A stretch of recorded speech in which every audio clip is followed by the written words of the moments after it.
हम लोग पढ़ रहे थे सरल रेखाएं। क्या पढ़ रहे थे? सरल रेखाएं। प्रश्नावली 10.3 आज पढ़ेंगे। समझ ले इसका इंट्रोडक्शन पहले क्या है, इसमें क्या पढ़ना है। तो यार पहला पॉइंट सबसे मेन पॉइंट है। हम लोग जानते हैं किसी रेखा का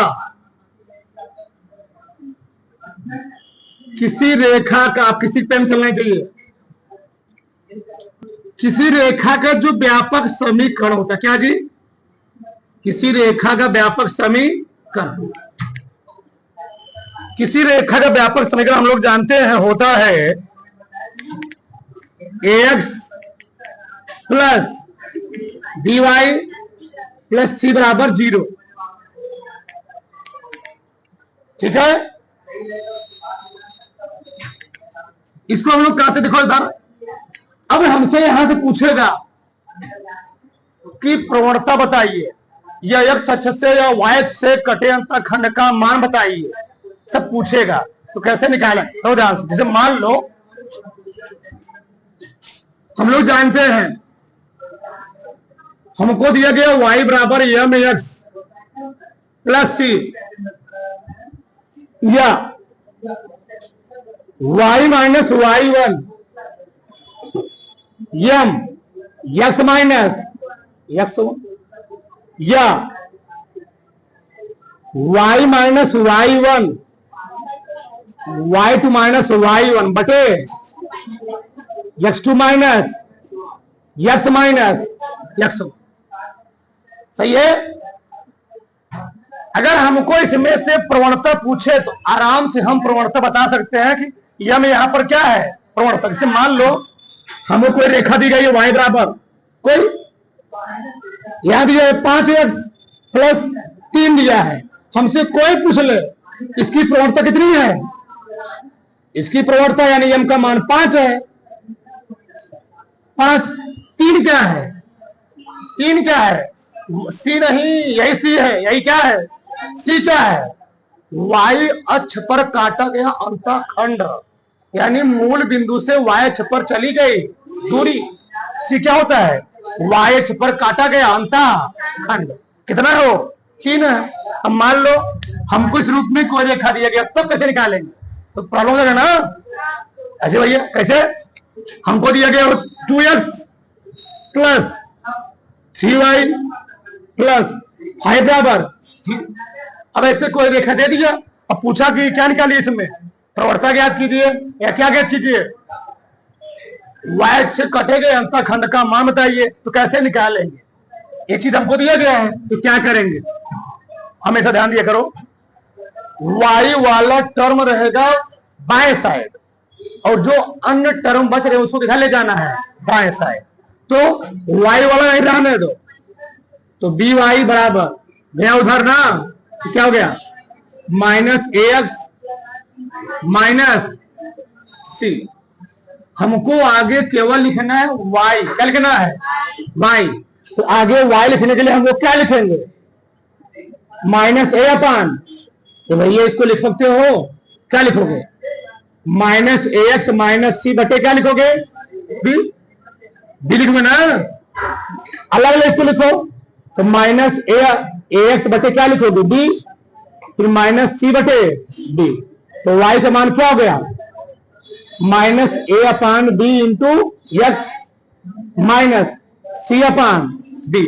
अब बताओ a यक्ष के साथ जो गुणांक होता है वही क्या होता है? वही है प्रवणता। यानी यहां पर इसकी प्रवणता कितनी है? प्रवणता यानी m minus a upon b, minus c upon b क्या है? y अक्ष पर काटा गया अंतःखंड, y अक्ष पर काटा गया क्या जी? y अक्ष पर काटा गया अंतःखंड कितना है? कितना? माइनस सी अपान बी। अब मान लो हमको ये रेखा दे दिया, हमसे क्या पूछ लिया? प्रवणता बताइए y अक्ष पर काटे गए अंतःखंड का मान बताइए। तो कैसे लिखेंगे? ध्यान से समझो। ऐसे है, लिखेंगे 2x प्लस 3y प्लस 5 बराबर 0। वाई वाला टर्म इधर रहने देना है, सबको इधर ले जाना है इधर, तो क्या बताओ -2x y बराबर -2x -5 बटे क्या हो गया y बराबर -2x बटे 3 -5 बटे अलग अलग लिख सकते हो y बराबर -2 बटे 3 इंटू x। सही है। चलो आगे लिखो, बताओ प्रवणता कितनी निकली यहां पर। प्रवणता m का मान आ गया -2 बटे 3। y अक्ष पर काटा गया अंतःखंड कितना है जी, y अक्ष पर काटा गया क्या अंतःखंड कितना आया -5 बटे 3। इसी को हम लोग कहते हैं सी। क्या कहते हैं सी। समझ, इसको तुम बहुत तरीके निकाल सकते हो। अगर हमको प्रवणता निकालो इसका सूत्र भी होता है। क्या होता है सूत्र? सूत्र क्या होता है देखो इधर, सूत्र क्या है प्रवणता निकालने का? सूत्र किसका जी? प्रवणता निकालने का। हम कोई रेखा दी गई, क्या दी गई है वो, कोई रेखा दी गई हो तो माइनस लगाते हैं माइनस। बताओ 2 किसका मान है? x का गुणांक। क्या भैया 2 किसका गुणांक है और 3 किसका गुणांक है? y का। तो फॉर्मूला क्या होगा बताओ? प्रवणता निकालना हो इसे तामा झामा मत फानो, -x का गुणांक बटे y का गुणांक। सब उतारो काग से। चलो देखो तो समझो यहां पर सबका ध्यान इधर देखो। ये जो था इसको हम लोग कहते क्या थी, बना लेना यहां पर एक नंबर कर लेने स्टार्टिंग में। ये था ढाल अंतःखंड रूप। क्या था जी? ढाल अंतःखंड रूप लिख लेना। दूसरा लिखना, दूसरा हम लोग पढ़ेंगे अंतःखंड रूप। अब बताओ अंतःखंड रूप में दिया गया हो, हमको उसका क्या निकालना हो? क्या निकालना हो? प्रवणता निकालना हो या ढाल निकालना हो? कैसे निकालेंगे देखो, कैसे निकालेंगे देखो ध्यान से। चलो अंतःखंड रूप में रेखा समीकरण क्या होता है? x/a प्लस y, चाहे छोटा भी लिखो चाहे बड़का भी बराबर होता ना ऐसे। लेकिन हमको तो ऐसे दिया नहीं रहेगा, हमको घुमा फिरा दिया रहेगा। कैसे? ऐसे दिया रहेगा। कैसे? ax plus by plus c बराबर 0। पूछ लेगा हमसे कि x अक्ष पर काटे गए अंतःखंड y अक्ष पर काटे गए अंतःखंड की लंबाई ज्ञात कीजिए। दिया रहेगा इस रूप में और चेंज करना पड़ेगा किस रूप में? इस रूप में। तो कैसे चेंज करेंगे अब देखो, इस रूप में फॉर्मूला में चेंज करना है। तो ax प्लस by, c उधर लेके जाओ, क्या हो जाएगा जी? माइनस। हमको इधर लाना क्या है? हमको इधर लाना है 1। तो 1 कब आएगा? दोनों पक्षों माइनस चीज क्या करें? भाग दे। दोनों पक्षों में किससे जी? -c से। क्या करने पर? भाग देने पर। तो ax प्लस by बटे क्या? -c बटे। यहां क्या लिखूंगा? ax upon -c, by upon minus, इधर क्या गया? एक ही चीज याद रखना, ऊपर है x, क्या है x। अगर ऊपर x के साथ कुछ नहीं है तो यहां भी x के साथ कुछ होना, इस एक हम कहां चाहेंगे? नीचे। यानी x upon -c by A plus y अपान क्या लिखोगे? c बाई बी बराबर क्या हो गया? x के नीचे ही जो होता है वही क्या होता है? x अक्ष से कटा अंतःखंड। तो जो y के नीचे होता है वही क्या होता है? अरे भैया अगर लिखा गया है x बटे 2 प्लस y बटे 3 बराबर 1, यानी x अक्ष पर काटा गया अंतखंड कितना है? y अक्ष पर काटा गया अंतखंड कितना है? 3। यानी इसी प्रकार से इस समीकरण में अगर x का अंतखंड a है, y का अंतखंड b है, यहां पर x का अंतखंड कितना होगा? -c/, यानी x अक्ष का, x अक्ष पर एक का लिख लो, x अक्ष का अंतखंड कितना हुआ? -c/e। y अक्ष का अंतखंड कितना हुआ? y अक्ष का अंतखंड क्या हो गया जी? c/e। उतारो फटाक से, उतारो। आगे लिखो तीसरा सबसे मेन, हाँ, लंब रूप। अब तुमको लंब रूप में दिया गया हो, क्या पूछ ले? ढाल पूछ ले, प्रवणता पूछ ले, कुछ पूछ ले, सब कैसे निकालो। देखो इधर, ये बताओ लंब रूप में रेखा समीकरण क्या होता है? x cos omega y sin बराबर p। ठीक, चाबी पीछे वाला खुला है, देखो ax plus by plus c बराबर 0। ax अभी तुलना कर नहीं सकते क्योंकि p इधर है, c इधर है, तो ax प्लस by बराबर क्या हो जाएगा? -c। अब देखो, इसको मान लो समीकरण नंबर 1, इसको मान लो 2, समीकरण 1 और 2 तुलना करो, क्या निकलेगा बताओ? x का गुणांक यहाँ कितना है? भाग दो दोनों, भाग दो, समीकरण 1 में समीकरण 2 से भाग दो। समीकरण 1 में समीकरण 2 के, बोलो मत, गुणांकों को भाग देने पर क्या मिला हमें? cos ओमेगा बटे a ना बराबर sin ओमेगा बटे b,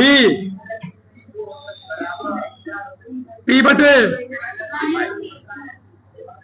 अब निकालते हैं मान cos ओमेगा के पहले, लिख सकता हूं मैं इसको cos ओमेगा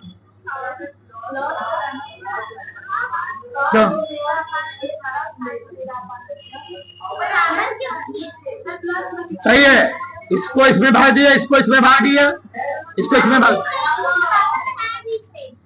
सही तो इससे कोई दिक्कत, सही है, सही है। गुणांकों में तुलना कर रहा हूं, ठीक, हर गुणांक के बराबर हूं दूसरे के। cos ओमेगा अपान क्या लिखूंगा? a बराबर, इसे लिखूंगा जी p बटे -c तथा sin ओमेगा अपान b p/c। यहां से cos ओमेगा का मान क्या निकला? ap, ऐसे लिखो -ap बटे c। यहां से क्या मिला? sin ओमेगा बराबर -bp अपान c। ठीक, इसको मान लो 3, इसको मान लो 4। ठीक, अब समीकरण 3 और 4 को वर्ग करके जोड़ो तो क्या निष्कर्ष निकलेगा? ध्यान से, समीकरण 3 और 4 के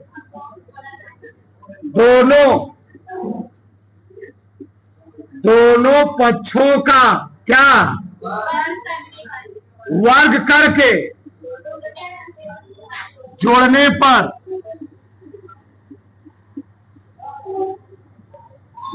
जब जोड़ो पहले ये वाला लिखो, क्या हो जाएगा? Sine square omega plus cos square बराबर बीपी बटे सी होल स्क्वायर प्लस एपी बटे सी। क्या हुआ? उससे क्या दिक्कत है? उससे कोई दिक्कत नहीं, इसको आगे लिख दे, सही तो है, क्या दिक्कत है? इसका मान कितना हो गया? 1 बराबर, इसको ओपन करो, बी स्क्वायर पी स्क्वायर बटे सी स्क्वायर। यहां क्या निकला? ए स्क्वायर बटे सी स्क्वायर। सही है ना? हमको मकसद हमारा निकालना क्या है? पी। क्या निकालना जी? यही तो परपेंडिकुलर है, यही तो लंब की लंबाई है, हमको निकालना किसका मान है? पी का।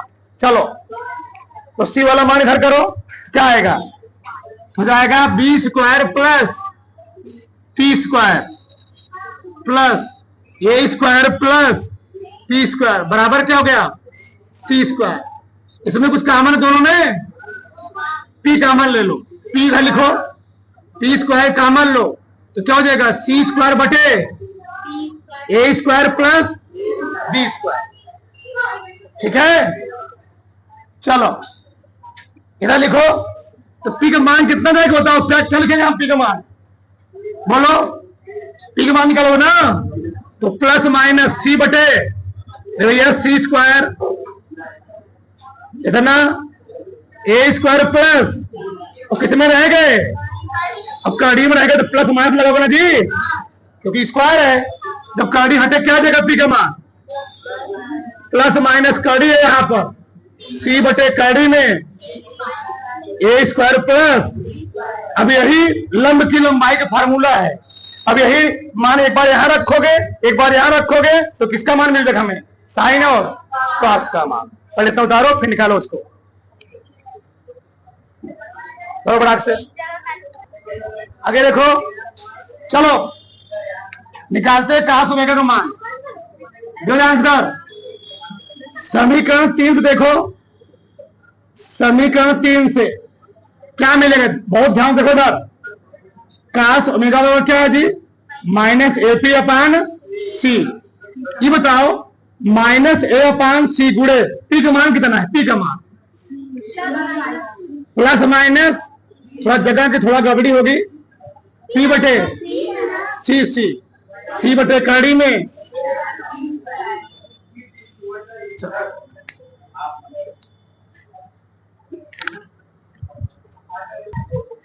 आगे देखो, समझो। तो सी क्या हो गया जी? यहां से सी कट गया, आ गया कॉस ओमेगा बराबर ई माइनस हो, इस प्लस को माइनस कर देगा और इस माइनस को इस माइनस लगा देगा, प्लस करेगा, उल्टा हो जाएगा, यानी माइनस प्लस जी, माइनस प्लस ए बटे क्या कड़ी में ए स्क्वायर कॉस ओमेगा का मान आ गया। ठीक, कट गया ना जी?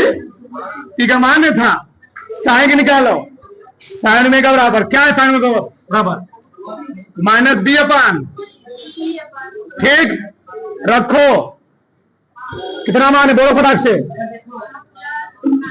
गुड़े प्लस माइनस सी बटे कड़ी में ए स्क्वायर प्लस सी क्या हो गया जी? कट गया। फिर वही चीज माइनस प्लस बी बटे कड़ी में ए स्क्वायर प्लस बी स्क्वायर, ये आ गया साइन ओमेगा। एक मिनट, एक चीज निकाला है, अगर हमको निकालना हो टैन, क्या निकालना हो? कौन निकालना हो? Tan theta sine tan omega. तो साइन अपान क्या होता है? Sine omega upon cos.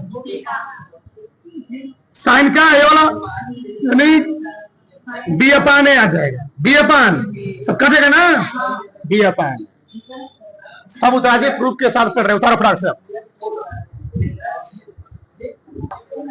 आगे लिखो, देखो अगला चौथा पॉइंट, किसी बिंदु से रेखा की दूरी किसी बिंदु से रेखा की दूरी, जो आंसर ये मान लो हमको बिंदु दिया x1 y1, ये पॉइंट है P, ये किसी रेखा पर ये लंब है मान लो, रेखा का नाम क्या है ax plus by plus c बराबर, तो इसकी लंबाई क्या होगी, PQ की लंबाई क्या होगी, कैसे फाइंड करेंगे, अब आराम से निकाल सकते हैं। ये दूरी यानी d का मान कितना होगा, d, तो फार्मूला निकल चुका है, d बराबर मान लिखेंगे ए x के स्थान पर इसी संतुष्ट कराएंगे, क्योंकि इस लाइन इस बिंदु से जा रही है तो बिंदु से करेगा संतुष्ट करेगा, तो x क्या लिखेंगे, ax1 plus by1 plus c बटे नीचे क्या कर दिया बताया हूं, a स्क्वायर प्लस b, मान क्यों लगाया, क्योंकि दूरी कभी भी माइनस ऑफ होती है, इसलिए अगर मान इसको हल करने पर माइनस आ रहा है तो मॉडिफाई लगा के उस माइनस क्या कर दे, प्लस कर दे, इसलिए हम लोग लगाते क्या है मॉड, क्योंकि दूरी कभी निगेटिव होती नहीं है। तो किसी बिंदु से रेखा की दूरी हम निकाल सकते हैं इस फार्मूले से। अगला पांचवा, दो समांतर रेखाओं की बीच दूरी, किताब में बहुत सवाल दिया है, दो समांतर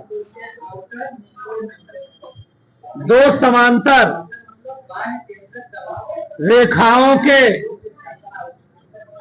बीच की दूरी, अब दो समांतर रेखाएं दी हो तो उनके बीच दूरी कैसे निकालते, देखो ध्यान से लिखते कैसे हैं,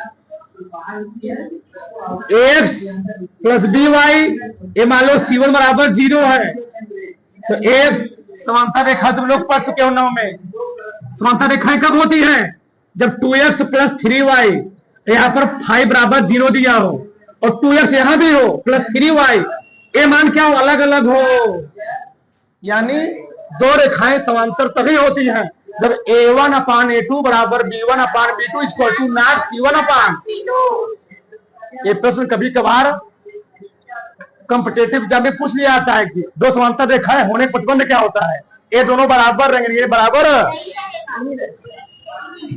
ठीक, प्लस c1 बराबर जी c2, इनके बीच की जो दूरी होगी, मतलब बोलो मत, ये दो समांतर रेखाएं हैं, ये रेखा है 3x प्लस 2y प्लस 5, ये क्या है जी 2x प्लस 3y प्लस, इनके बीच का डिस्टेंस क्या होगा, ये हमको फाइंड करना है। तो कैसे निकालेंगे, फार्मूले से d बराबर फार्मूला होता है माड में c2 माइनस c1 बटे कड़ी में a square plus b square, कैसे मान लो यही दिए गए है, इसी निकालना हो कैसे निकालेंगे, d बराबर तो कितना है 7 माइनस 5 बटे कड़ी में 2 का स्क्वायर प्लस 3 का स्क्वायर, कितना आया है 2 बटे 2 दूनी 3 तिहाई, यानी आ जाएगा 2 बटे कड़ी में 13 मान, बस ऐसे लिख दे, हाँ मार्क हर जगह पॉजिटिव तो मार्क क्या लगेगा, मार्क इसी लगाते हैं कि दूरी कभी निगेटिव में होती नहीं है। अच्छा एक मिनट, मान लो बिंदु 2,3 से रेखा 3x प्लस 2y प्लस 5 बराबर 0 की दूरी ज्ञात कीजिए, की दूरी ज्ञात, तो बिंदु से रेखा की दूरी निकालना, यही फार्मूला है ना, d बराबर मॉड लगाओगे, इस बिंदु से अगर संतुष्ट कराओगे तो क्या बताओ, बोलो 3 गुणे 2 प्लस 2 गुणे प्लस बटे कड़ी में 3 square plus 2 square plus 3 square, 3 दूनी प्लस कितना 4 प्लस कितना आया 6 6 12 12 5 17 बटे कड़ी में ये क्या है लिखा ऐसे तुम निकाल ले। किसी कोई प्रॉब्लम उतारो इसको उतार लो पूरा प्रश्नावली खत्म हो गया तुम्हारी।